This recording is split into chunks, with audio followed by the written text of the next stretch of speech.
isu bahwa dia melakukan penculikan pada 98. Nah, mungkin dan di dalam ada orang yang saya tahu sangat dekat dari 96 itu dengan beliau. Dalam forum ini juga kita klarifikasi bahwa Pak Prabowo tidak pernah memerintahkan dan tidak pernah terlibat di dalam isu-isu termasuk apa yang disebut sebagai penculikan itu. Tidak pernah ada.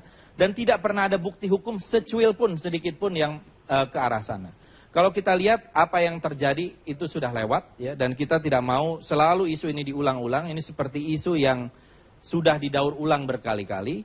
Nah, kita mau melihat ke depan. Pada 5 tahun yang lalu Pak Prabowo sudah menjadi cawapres dan tidak pernah ada diungkit-ungkit masalah ini. Waktu itu memang bersama-sama dengan PDI Perjuangan, ya dengan Ibu Mega. Tidak pernah ada isu-isu ini diungkit-ungkit lagi. Dan memang tidak ada hubungannya sebetulnya.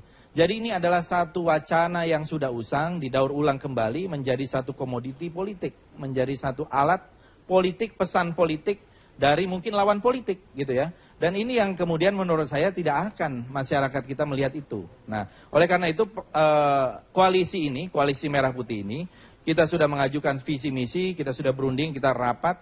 Kita ke depan ini tantangan-tantangan ke depan yang akan kita hadapi. Kita tidak mau bergulat dengan masa lalu, kita mau melihat ke depan. Dan untuk ke depan itu tantangan-tantangan jelas. Misalnya sekarang ini harga-harga yang membubung naik. Nah, bagaimana caranya daya beli masyarakat bisa naik atau harga-harga itu bisa dikendalikan. Lapangan pekerjaan yang sekarang ini juga tetap masih sulit, ya.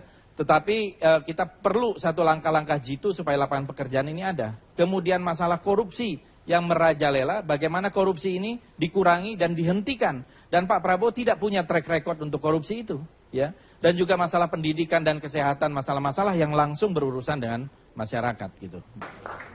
Secara real, kejadian pada bulan Mei 1998 dan sebelumnya mengenai masalah penculikan itu, Prabowo kan sebagai komandan yang teratas.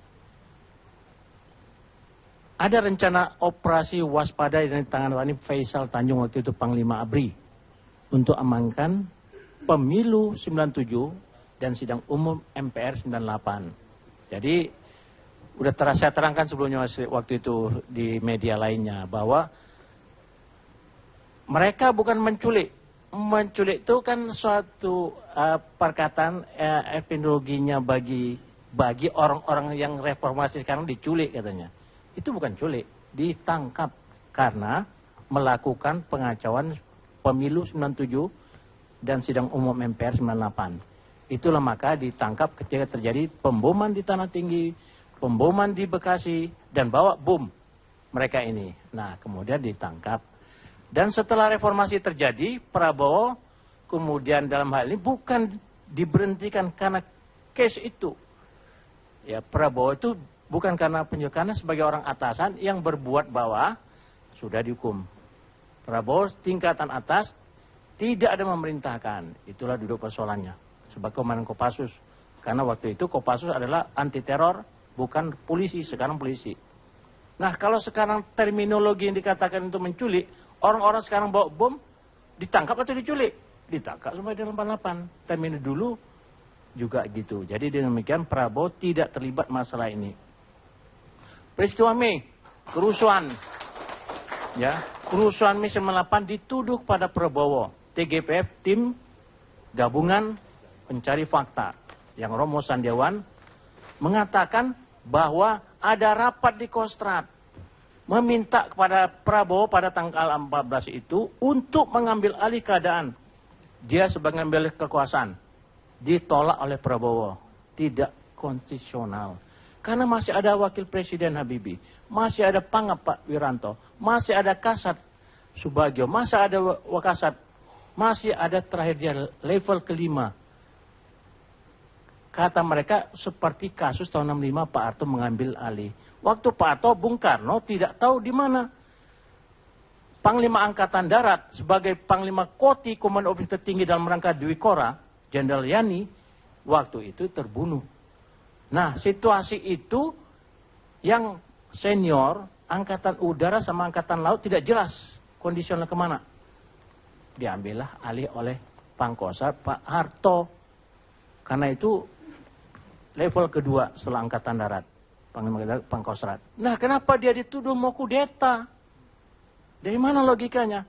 Karena kerusuhan. Tanggal 14 pertemuan dilakukan oleh Pangkostrat dengan tokoh-tokoh untuk buat kerusuhan. Kerusuhannya terjadi tanggal 12, tanggal 13. Masa rapat pertemuan tanggal 14 merancang tanggal 13? Di mana logikanya itu? TGPF. Jadi dengan demikian, Prabowo tidak ada niat, dan kalau diberhentikan karena itu ada pasukan liar, adalah tidak benar tindakan dilakukan ini. Jadi pemberhentian juga sebenarnya tidak sah akibat ada laporan mau kudeta. Itu dulu persoalan. Demikian aja. Jadi siapa yang bertanggung jawab terhadap kerusuhan? Panglima ABRI sebagai penanggung jawab keamanan mestinya bertanggung jawab. Siapa Panglima ABRI? Ya maaf aja. Ya, saya tidak menyebutkan Panglima Wajib pada waktu 98 itu.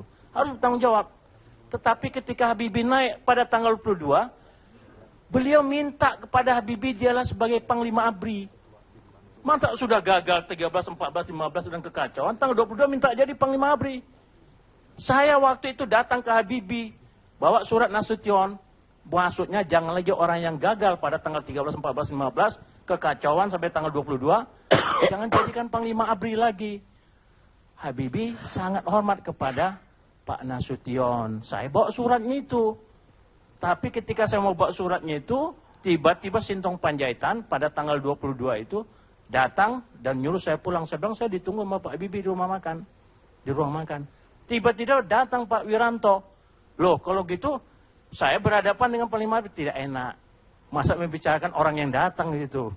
Jadi akhirnya kedudukannya sebenarnya yang bertanggung jawab itu adalah Pak Wiranto karena kekacauan 12, 13 sampai tanggal 22 kok jadi Panglima ABRI lagi. Beliau sendiri minta.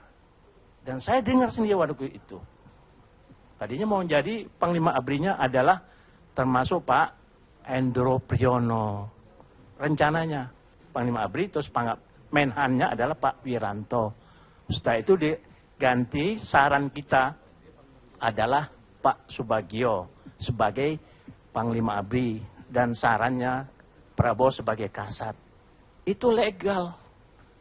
Tidak, bukan itu mau kudeta kita datang. Datang pada Presiden menyampaikan. Dan Prabowo juga datang, saya juga datang. Ke Kuningan, datang ke istana. Bukan kita mau kudeta. Kalau mau kudeta tanggal 14 sudah dikudeta sama Prabowo. Dia tidak mau, dialah seorang demokrat dan dia konstitusional. Demikian aja. Baik, kita rehat dulu.